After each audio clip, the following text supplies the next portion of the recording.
Update. Does a child who didn't see one parent because the other parents told them despite custody orders in place have to repay the time debt after age 18? Original post. Posting anonymously because I think I know the answer, but feel like an idiot asking anyway. I hope I describe this clearly. My parents split when I was very young and had shared custody about 50-50 at a time. My mother ran off with me to Canada not long after, but cancer took her when I was 15. I was taken back to my father, and is always told that because I was away from him for 8 years, but he had 50-50 custody, that I had to repay that time debt for 4 years after I turned 18. I took it as just how things are. There was a letter from my dad's lawyer that I haven't been able to find that I had when I came back, to him pointing out I would be a minor until after I turned 22 and a few months. I am not allowed to leave home much except to work. Dad gets all of my money to support me. I am not allowed to see guys, and I am not allowed a car. And it seems really unfair to me, and nobody else my age is in this situation. Does any of this seem legally real? The more people I talk to, the more it seems my dad has me under a big con. But I'd like to know for sure. I know it might be trying to prove a negative, but is there a link to a law I could use to show for sure either way? Now for the top advice before reading the updates. I'm not surprised your mother ran. Your father is nuts. No, none of this is a thing. At 18, you are legally an adult and can move out, and I would strongly suggest you do so. Your dad is lying to you. Secure copies of all your vital documents and open your own bank account as soon as you can. You are legally an adult, and you do not have to live like this. In ranked order of most to least important: birth certificate, passport, driver's license, social security card. With a birth certificate and passport, everything else is replaced easily with a short trip to the local DMV or social security office. The birth certificate is like a root document that makes other documents much easier to get. In addition to what everyone else has said, remember that a custody agreement is between your mom and your dad. Your mom had an obligation to fulfill that agreement by sending you to visit your dad. You were never legally under any obligation to fulfill the custody agreement. You do not owe your parents anything.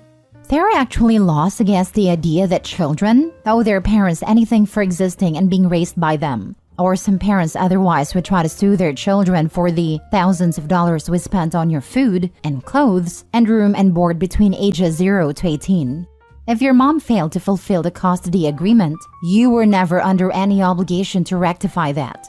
For example, the courts would not expect a 10-year-old to purchase their own plane ticket to visit dad when mom failed to do so. The custody agreement is not meant to bind you to your parents. It is meant to bind your parents to an agreement so that one of them doesn't prevent the other from seeing the kids. Others have already given you plenty of advice regarding getting out of your current situation, resources to help you if you're in danger, etc. It is perfectly legal for you to walk out the door this minute and just keep on walking. If you're not in immediate danger though, I suggest that you plan your exit carefully and get your resources ready ahead of time. Your father sounds like he has no respect for your rights or privacy, so it would follow that he might monitor your phone and computer use, search your room, look in your purse, diary, whatever. Please be very careful to keep your preparations a secret from him, because such a controlling man would be much easier to get away from if you were taken by surprise. Best of luck. Do the hard things because they're worthwhile in the end. Thank you so much. That's what I was hoping for. Just a word can be a key to more information. I know Dad looks through my stuff, but he's a technological vacuum. That's something at least. Now for the update. I'm safe and I'm out. I organized a place to stay with a coworker. I have new bank accounts and all my paperworks. My dad has some regular support meetings on Saturdays that go on for hours. So I prepared everything the week before, found where my paperwork was, and walked out. I've been approved for a rental and I moved there soon. I contacted 2 police stations near us beforehand, who both understood Dad's nature straight away when I told them he'd been telling me I couldn't move out because of the time debt. And they told me it wasn't a thing. I took copies of all his paperwork too, because while I was getting ready to move, I found most of what I knew about my parents separating was a lie. There was never a 50-50 custody agreement, and my mother never ran off with me in violation to that. My dad had been held for several DV incidents when I was a child. and he was only to see me on special holidays and only under strict supervision. He's never been violent to me, but in the papers he had hidden was evidence of a trust available to me when I'm 21. Some of the specific wording is it can go to me as an individual or to my carer if that is required. I think my dad was trying to make himself up as my carer without me knowing. I did not find a letter I read when I was a kid from Dad's lawyer, but like all you said, that was probably fake. After I moved out, my dad did try to contact the police. They came to my coworker's address because they had to, but also let me know that yes, my dad was trying to say I couldn't look after myself. His words were that I was borderline retarded and being mistreated. I've been back to Canada to visit my aunts and uncle, and found the aunt who was named to manage my trust died very soon after my mother. We're still working out the details with a Canadian lawyer about some confusion over who handles what and how now, but I have the full support of my remaining aunt and uncle, who are the same great people I remember. They were really worried about me when I went to live with Dad, and had tried to contact me so many times. Thanks all for your help. Your comments gave me the confidence to act. This is my shocked face when I found out the dad lied about the custody agreement and was actually an abusive POS. Blank. Same, lol. Before even getting to the end of the post, I was like, nah, Opie's mom escaped abuse from this guy, and now he's trying to control Opie. It's ridiculous how similar these people are. I guess the courts didn't see this custody info when they returned her to her dad that was set up to protect her. That was unfortunate. Custody is pretty irrelevant once one parent is dead. Unless there was a restraining order or such, they'd automatically return her to the surviving parent. Especially as there seems to be no history of child abuse, just spousal. That's one of the reasons why I'm paranoid about my own safety. If anything happens to me, I'm afraid of what would happen to my kid. My parents think they'd be able to get her, but I worry that's not how it would play out. Make an end-of-life plan. Have a lawyer help you legally transfer custody to your parents, should you pass before they do. Only a court can say where children will live, so get a court involved while you are able to express your wishes. There is a 0% chance that the dad didn't know about the trust. Absolutely. He wanted Opie till 22, so he could drain the trust. Then, he would have hot-potatoed Opie. The 4 years after 18 might be what he needed to prove he was a carer or whatever. It sounds like he was already working the carer angle. He just needed time until 21. Then, enough time to drain the fund. It's good Opie got out when they did. Conservatorship is very hard to overturn once it's established. He could have done some pretty awful stuff. Last story. How to spread your inheritance in a really unique and fair way while ticking off most of the family. This story is the story of a good friend of mine's grandfather and how he dealt with his inheritance in a very unique way. He had 2 sons, and each of them also had 2 sons. In the last half year of his life, my friend and me visited him every morning and every evening. You see, he did not want to go into a retirement home, and apart from getting ready in the morning and in the evening, he did not really need help. Now, I need to explain something really quick. Back in the day, we still have mandatory service in the army for 12 months, but there were several ways around it, though I will only explain the most common way since it is connected to our story. You see, instead of going to the army, you could say you refused to go to the army for ethical reasons, which was really just a formality. You simply wrote a 1-page essay why you think you being in the army would violate your personal ethics, and they pretty much had to accept it. But that meant you had to go into civil service. Civil service could be any kind of job that in a wider sense is a service to society. So these jobs ranged from kindergarten to retirement homes and anything in between, like hospitals, homes for the physically or mentally disabled, Meals on Wheels, pretty much anything you can imagine. You would be paid for that time the same amount of money you would get in the army and had a right to certain perks like a free room, health insurance, work clothes, etc. The same stuff any soldier gets. Plus, since soldiers get free food, you either got free food or a food allowance. I did my time in a retirement home, and it was an awesome experience. I think a job like that really widens your horizon as a young, arrogant kid and really matures you and shows you what is actually important in life. So back to the story. I was just done with my time in the retirement home and for 1 year imply wanted a job around and make some money. Then one of my best friends comes to me and tells me he needs my help. His grandpa can no longer do everything by himself, but really only needs help in the morning to get ready and in the evening. And since I have learned how to do this from real professionals, he asks me to show him. So his grandpa does not yet have to go into a retirement home. He later admitted grandpa said he would rather end himself than get into a nursing home, and he seemed really serious about it.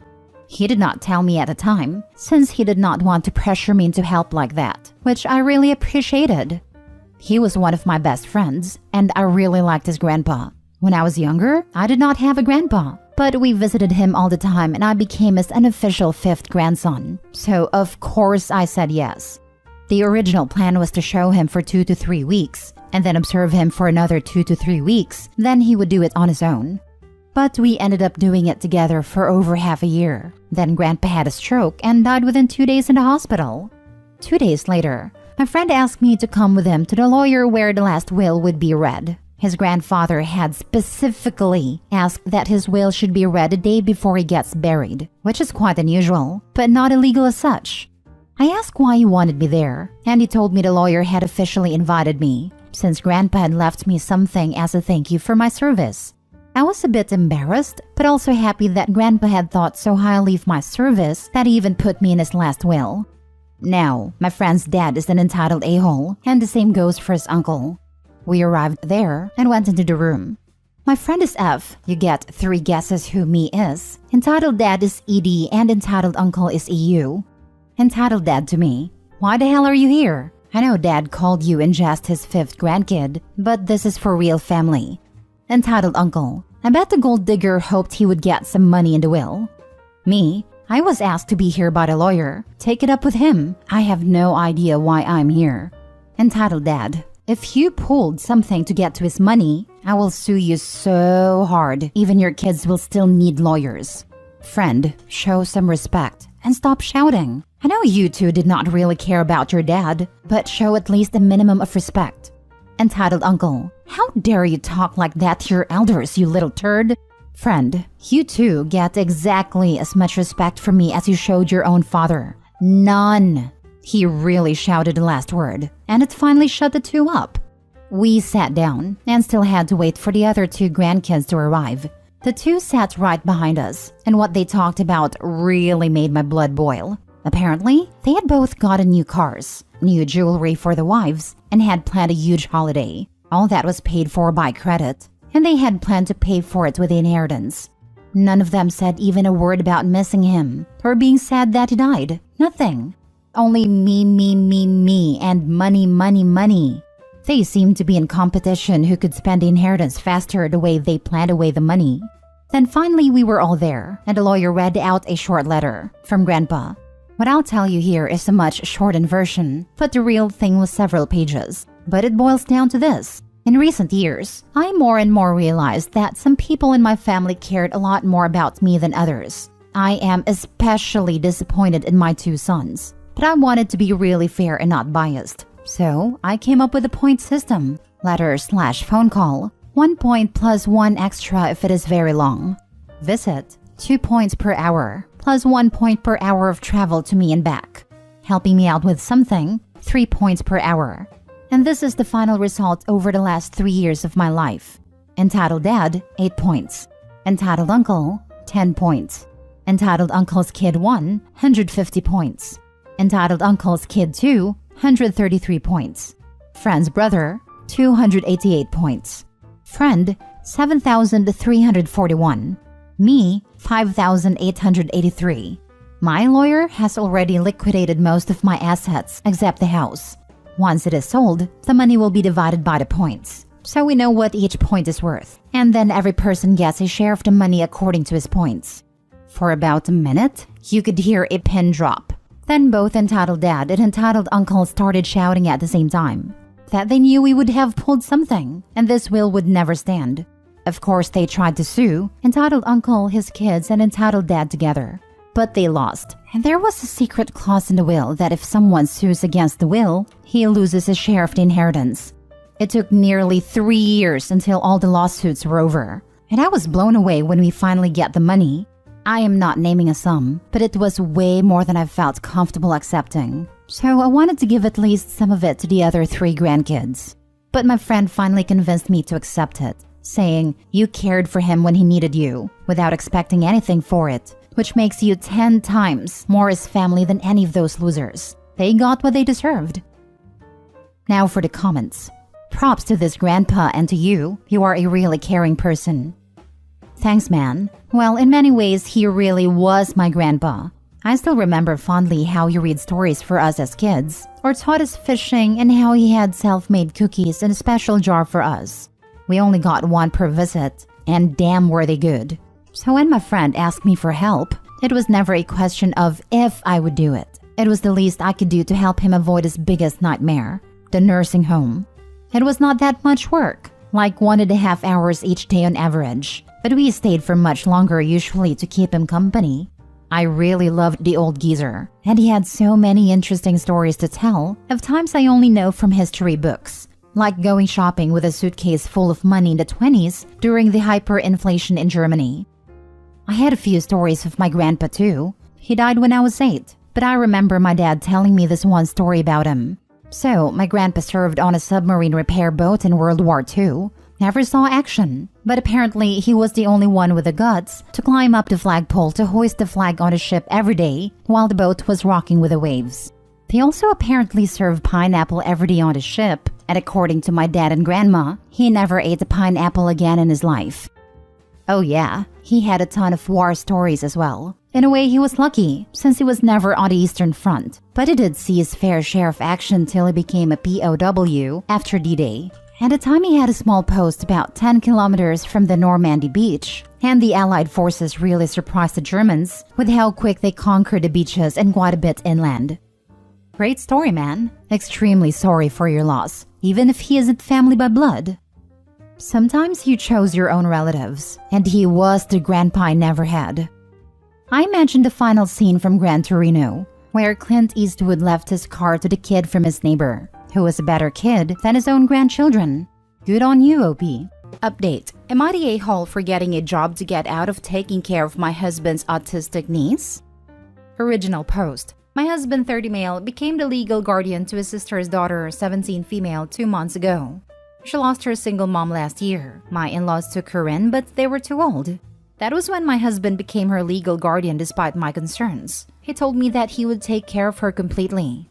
We got married a year ago after 15 years of dating.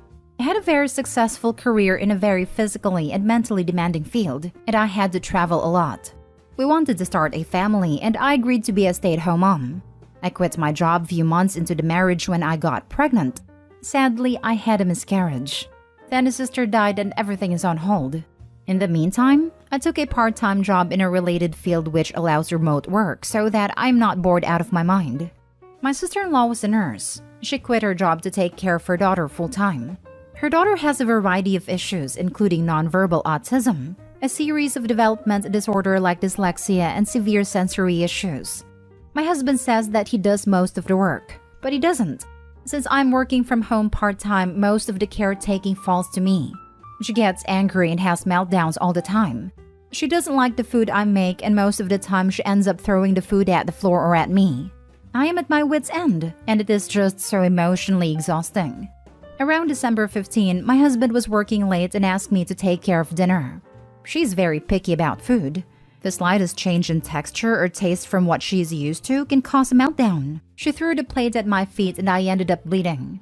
At that point, I called my husband and asked him to be home ASAP. He said he wouldn't be able to. So I went up to my room and told him I am not dealing with this anymore. He came home hours later and she was still crying. He was absolutely furious at me. He called me heartless and irresponsible. I told him I have had enough of both of their ungrateful behavior and told him that I am going to my mom's and I wouldn't be back until New Year's. He panicked and tried to apologize, but I left. He called me every day asking me to come back. I finally came back, and he told me that my stunt had forced him to all available leaves to stay home with her. He told me that he was glad I was back, but I told him that I contacted my former company and got my old job back, and it starts next Monday. It is in office and requires a lot of travel. He asked me who was supposed to stay at home as she cannot be left alone. He has no more leaves, and full-time caretakers are too expensive. I told him I promised to take care of everything when he became her guardian and that it was his problem. As you can guess, my family supports me, but his family thinks I am being extremely selfish. So I'm asking judgment from impartial strangers.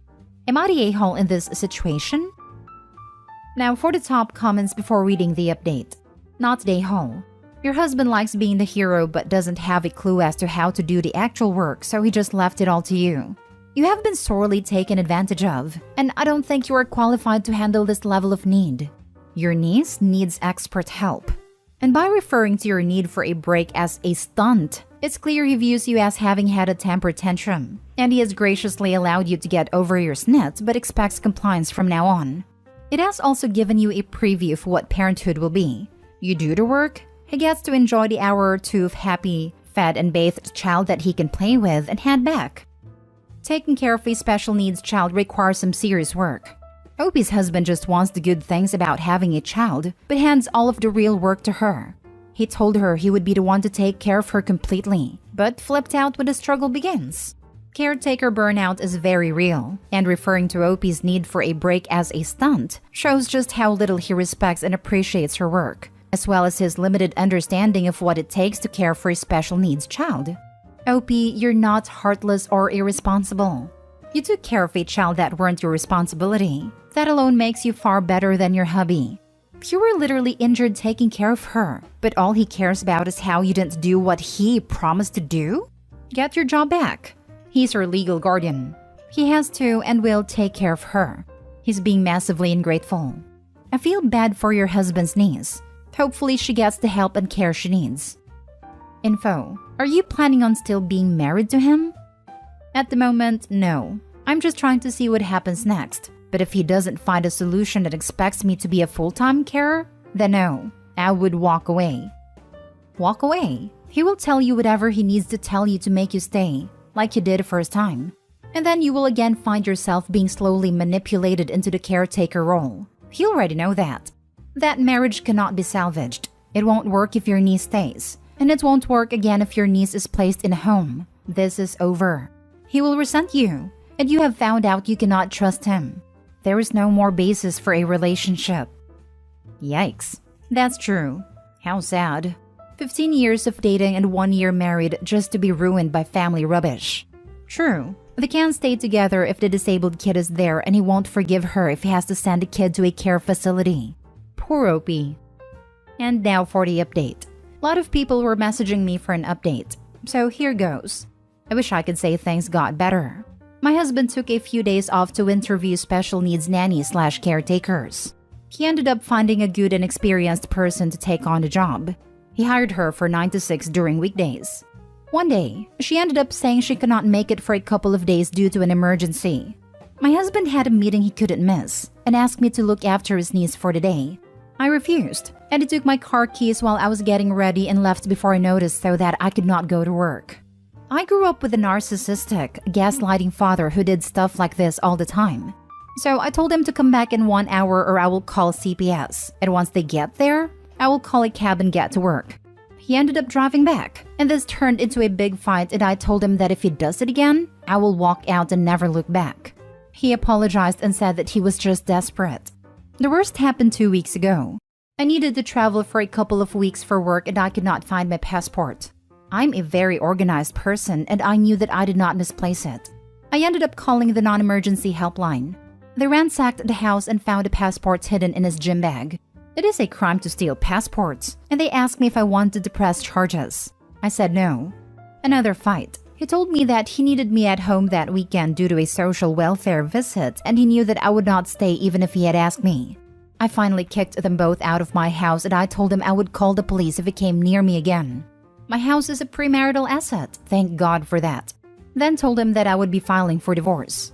The welfare visit turned into a mess, as neither of them were living there when the worker showed up, and the social worker also knew about the recent call to the non-emergency helpline. So all in all, she was not impressed with our BS. He came by 2 days ago and told me that he ended up moving in with his parents. They own and live in a small 2-bedroom apartment. That doesn't qualify according to welfare norms, so he ended up asking me for another chance. He asked if I would consider letting him and Denise stay until they figure it out, or she would have to go to state's care. He told me that there is no way he can afford rent and a carer, and begged me. I told him that I could never forgive what he did. He knew my past with my father, and he still went ahead and did it. He suggested they could move in and we can work on this at a couples counseling. I told him that I could never trust him again, and that it was over. He asked me if he could get his parents to take in Denise, or even relinquished her care to the state, so I would give him another chance. I think months of worth of anger burst that day. I told him that even though it may appear as if the problem between us is Denise, it was actually him. He didn't ask me before taking her in. He did nothing to help. He waved my concerns away whenever I felt burnt out. He took on a responsibility without consulting me and dumped everything on me. He chose to take my keys. He chose to hide my passport. I told him things may have been different. Him, Denise, and I may have adapted and become a family if he hadn't made a wrong choice at my expense, at every turn. I told him to get out of my house, that it was over and I never want to see any of them ever again. I still don't know if what I'm doing is right or wrong. I know people wanted some sort of happy ending, but it is what it is. I still have not started the divorce proceedings yet, but I will soon. For now, I am taking a break as it had been a very emotional and draining couple of weeks. It's easy to be the selfless hero caring for the poor orphan child when you don't have to actually do a single damn thing. I also noticed that not a single one of his relatives who are criticizing her for being selfish apparently offered to lift a finger until she finally kicked him out. Honestly, it's probably their self-preservation instinct kicking in. If they can guilt someone else into taking care of Denise, they don't have to. Most people cannot take care of a person like this in the US, whether they want to or not. It basically precludes working, and you kind of have to work. I actually consider this a very happy ending for Opie. Divorce is not easy, but she absolutely made a right decision. I read the original post and I'm glad to see the update. That husband is a piece of work. It's not happy at all for Denise, but that's not Opie's fault. I hope Denise receives the support she deserves. To be honest, I'm glad it blew up in his face. Totally deserved. Hope he enjoys the fruits of his non-labor and poor, harmful decision-making. She reverse Uno the heck out of him, and I'm here for it. One of the major lessons from this mess is make a plan for your death. Opie's sister-in-law should have had a plan in place. I know it's a terrible thing to think about it, but look what happens when you don't. I have 2 disabled kids, and we have a life plan for them that includes custody and financials. There are pro bono lawyers who will work with families. Next story. Am I the a-hole for telling my son's father never mind and that he isn't meeting his kid? My son is 12 and his father has never met him. We had gone to court when my son was like 1. And he at that point said he wasn't ready to be a father and ultimately wanted nothing to do with our child. I was awarded visitation at my own discretion and child support. Well, last year he had reached out completely random on Facebook and said he was ready to meet our kid and said that he turned his life around and regrets every single day of not being here. At this point, he spoke to our son, but in the end my son decided he wasn't ready to meet him yet. Not a big deal really. I mean, his father was angry and tried blaming me at first, but later dropped it and we hadn't heard from him since. Well, he just reached out again about a week and a half ago, and at this point my son was ready to meet him. We made a plan and everything was great. He was being super attentive and checking in every single day. He appeared to be really involved, and everything was truly great. However, he calls me last night, and I don't know if he was drinking or what was up with his sudden attitude, but he was being nasty and telling me, "I will take the boy from you if you do anything that I don't agree with." He was accusing me of spending the child support money on myself despite me giving him no reason to think this. I told him to stop speaking to me like that, and he said it a few more times before I finally snapped and said, "You know what? Never mind. I'm not bringing my son to meet you when you were telling me you were taking him from me. You're not meeting him," and hung up. I didn't realize my son heard the whole thing. He was standing on the other side of the door and I was unaware. He is obviously on my side, but definitely a bit bummed, and just keeps saying he can't believe his dad had the audacity to treat me like that, and kept saying, "Mom, I want you to know that I would always choose you even if he brought you to court," and it was incredibly sad. I reached out to a friend today because this is seriously mentally destroying me, because I know deep down my son still wants to meet him. And my friend basically told me that I was an a-hole and that I had no right to keep my kid from him. Even went on to say, so what if it takes him? The cops would find him and charge him with kidnapping, and then your son would know what he's dealing with. But until then, stop depriving your son. Am I the a-hole? Now for the top comments. What is wrong with your friend? This man is clearly unstable and just made a credible threat to kidnap your child. The cops would find him and charge him with kidnapping. Like, has your friend met any police? It could take days, even weeks to find him. What if he was hiding? What if he left town? Your friend is saying it's okay to gamble your son's safety, and if he gets abducted, it'll be fine.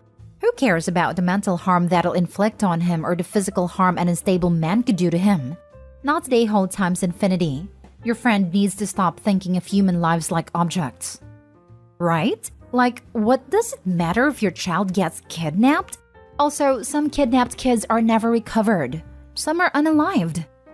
Seriously, ditch the friend and keep doing what you're doing. Not the a-hole. Not the a-hole. Your friend is an idiot who doesn't know what she's talking about.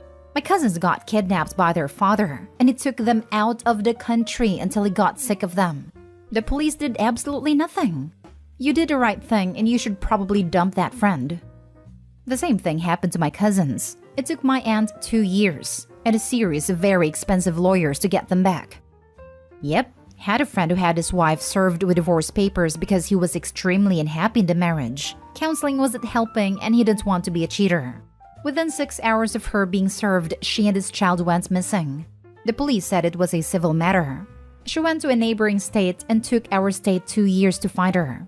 During that time, his son forgot him and another man was daddy.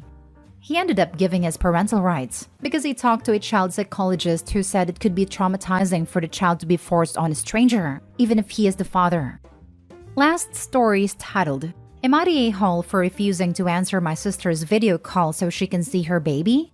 Context. My sister had a planned pregnancy that involves having the baby daddy not being around and is determined to be an independent mom. She gave birth, had to give up her lease and move in with us at a different state.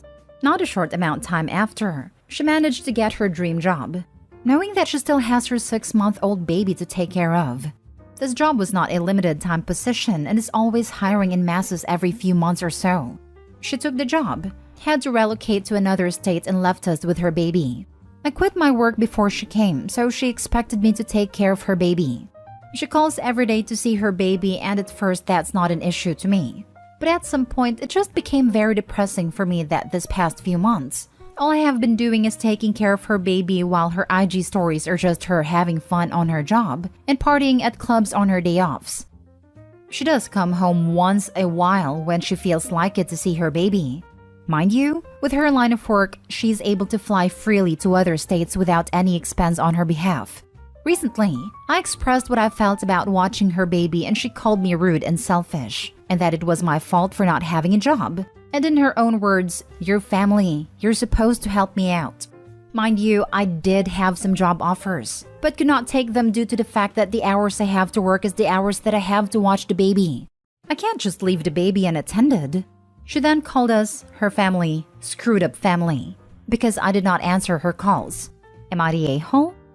Not the a-hole. Call CPS and see about getting actual guardianship of this baby so that way you can make decisions and possibly apply for assistance with childcare. Like child support, you can force her to pay for a nanny or daycare. Not the a-hole. Not the a-hole, and you should involve the authorities. Basically, she has abandoned her baby. It doesn't matter if you are family. Also, it might cause you trouble legally. Are you this baby's guardian? What rights do you have or does she have? It's really complicated and varies by state, so legal advice is essential. Some places, an occasional phone call may count as contact. Other than whatever emotional support we can give OP, this is way beyond forum's pay grade. OP, please take care of yourself and please seek legal advice on your options and how to move forward. If you haven't already started keeping a journal of visits, contact, financial support, and baby-related costs you are paying, begin immediately. Wow, just occurred to me that you need to get legal advice ASAP about denying contact, Zoom, phone calls, etc. I don't mean to suggest it could be a crime, but you want to make certain you're in the clear if you deny contact. Update. I believe my parents resent me for starting my own family. Original post. I had somewhat of a revelation this weekend. I'm still processing how I feel about it and considering if I should confront my parents. Anyway, I, 40 male, came from a big family. I'm the second oldest of 9 kids. My older sister Jane is just a year older than me. There was a 6-year gap between me and the next sibling. Then my mom had a kid every 2 to 3 years. Since Jane and I were the oldest, we always helped with the little kids and the chores around the house. In fact, it was common for my parents and other adults to refer to us as Jane and Opie and the kids. It's like Jane and I were not considered children. It's more like we were 2 other adults living in the house. We were homeschooled, so we were home all the time. Part of my job is that I would wake up, make breakfast for the kids, then get them started with their school or activities before I started my own schoolwork. Jane would sleep in because she was more of a night owl, and it was her job to help at night with the baby because there was always a baby. Jane and I did most of the chores around the house. We took turns either cleaning the kitchen or doing the laundry, of which there was a lot. I did all the guy stuff, like mowing the yard and taking out the trash. As I got older, I would delegate some of these chores to my younger brothers, but it was still my responsibility to make sure it got done. Once I was old enough to drive, I would run errands and take the kids everywhere. I can't tell you how many times I would take the kids to things like playdates or doctor's appointments.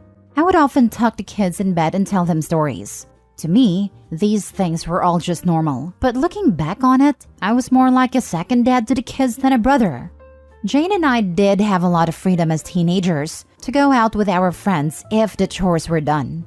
We didn't have cell phones back then. If we wanted to go out, we would just tell our parents we were going, and they didn't care, as long as we were back by the next morning. I moved out when I was 20, but I still spent a lot of time at my parents', and one of my younger siblings was almost always at my house. One brother, JJ, pretty much lived with me since he was 14 because he and our mom didn't get along. When JJ was 17, he got in a wreck and he called me instead of calling dad because I was just the one who handled those kinds of things.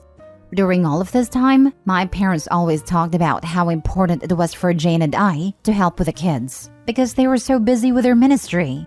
I can't count how many times I had to drop what I was doing to take care of something because mom or dad were counseling someone. Sorry, I feel like I'm rambling. I hope I have painted an accurate picture of my childhood. Let's move on.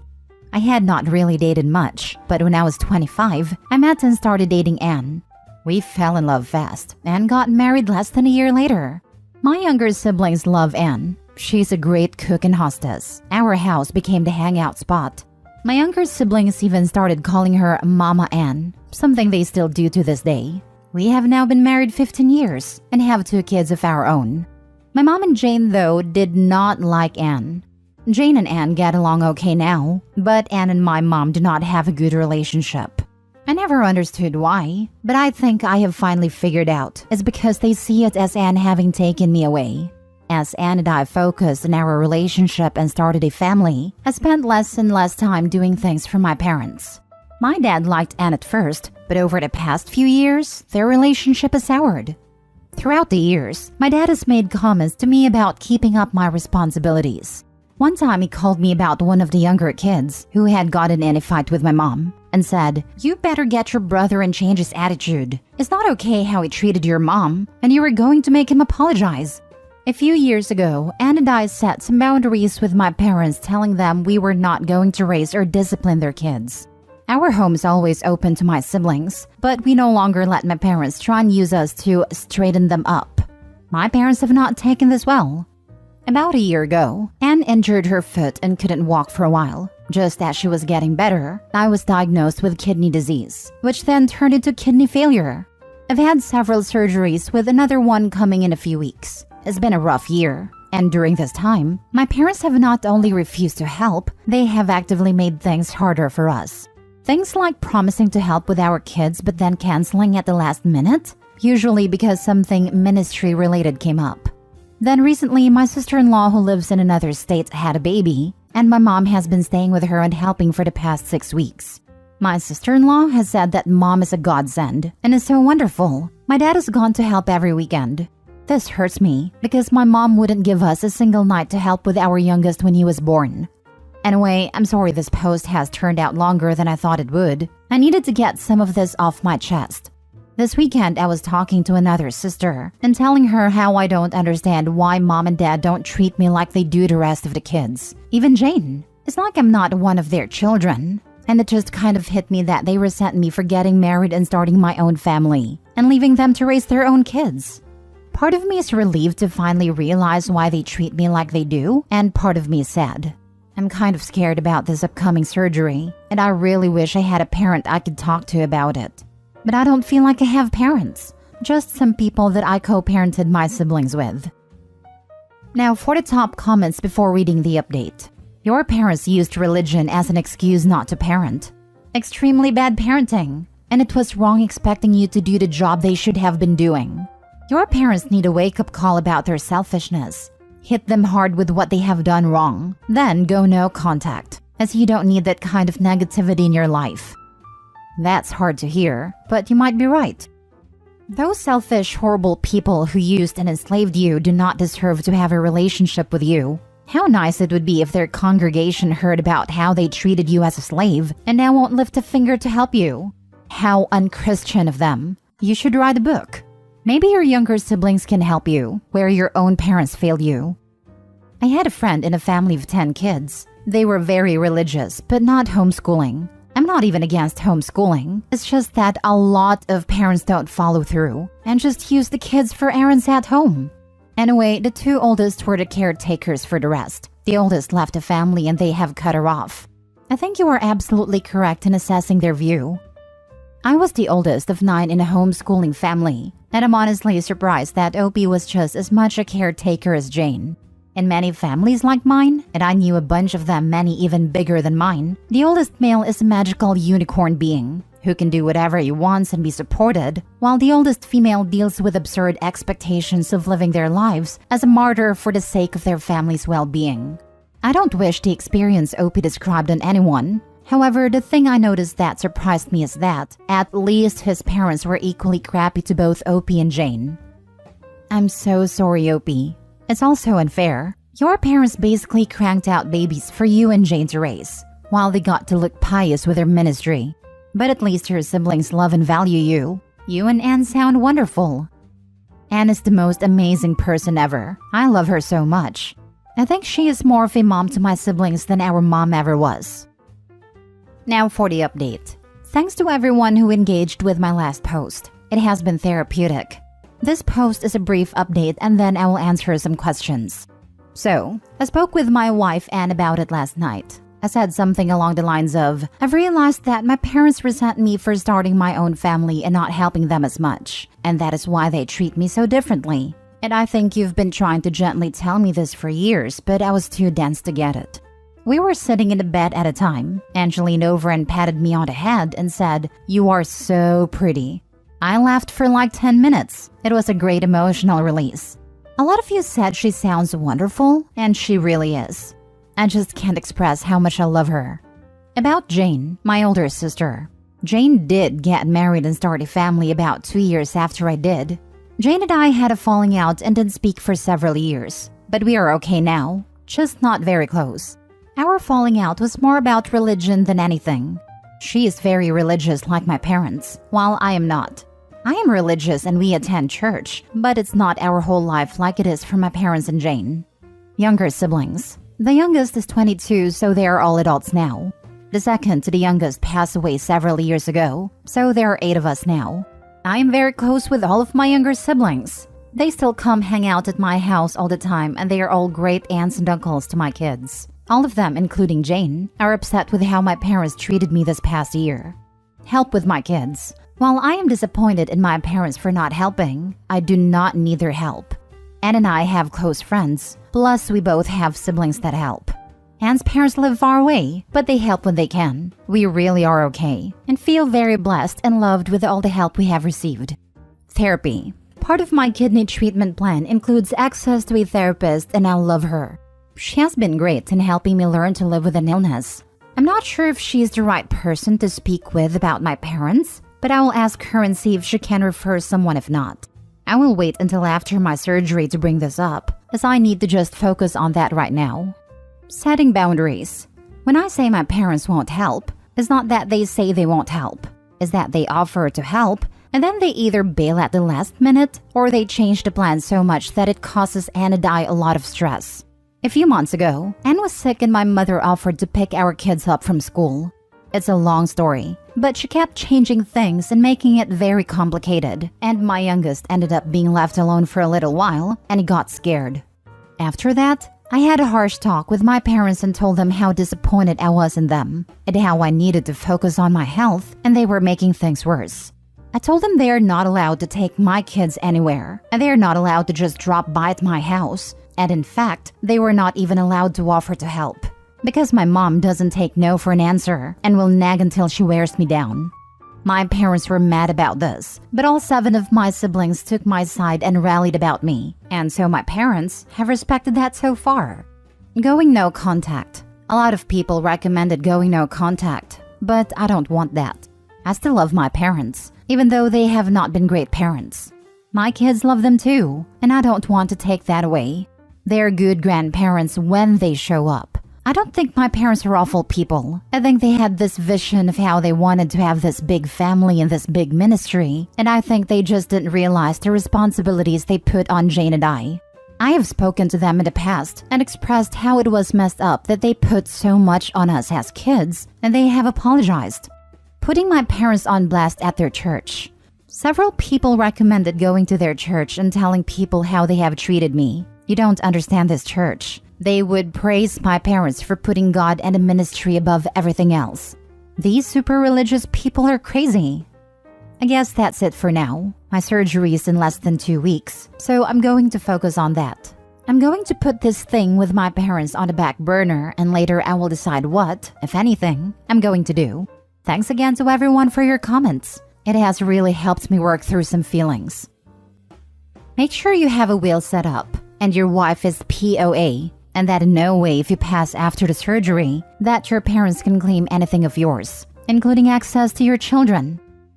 Great advice. We got a will a few years ago. Good. I'm sorry that you have to think about that, but at least you're prepared. I hope the surgery goes well and you feel better.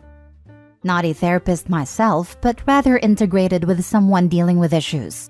You may want to bring this up with her just to give her background information and get the referral process started. A simple, I know we don't have time to deal with this now, but some background information on me is ... Once we get to a slightly less busy time, I'd like to get a referral to someone appropriate for this issue. Knowing about these issues may impact how they deal with your current issues, and referrals can take forever to process. Okay, I will do that. I'm meeting with her on Monday. I will bring it up. Thanks. I'm going to say something you should repeat to your therapist. Having part-time good parents mean they were all the time bad parents. Now, just repeat that to your therapist and they will understand. Let me explain. If you're a parent, you don't get time off or get to turn it off just because it's inconvenient. Think about your own life. You have a serious illness. Have you ever slacked off in your care of your kids? Probably not. It might have changed how you did things, but you were still a good parent 99% of the time. 1% for times when we mess up. I hate to say this, but those good parent moments were nothing more than show. It's a form of gaslighting. Last story. My mom invoiced me and my sister for the expenses of raising us. Our household always revolved around money, even though my mom made more than enough money and we are not struggling by any means. She complained about every single thing she had to buy for us.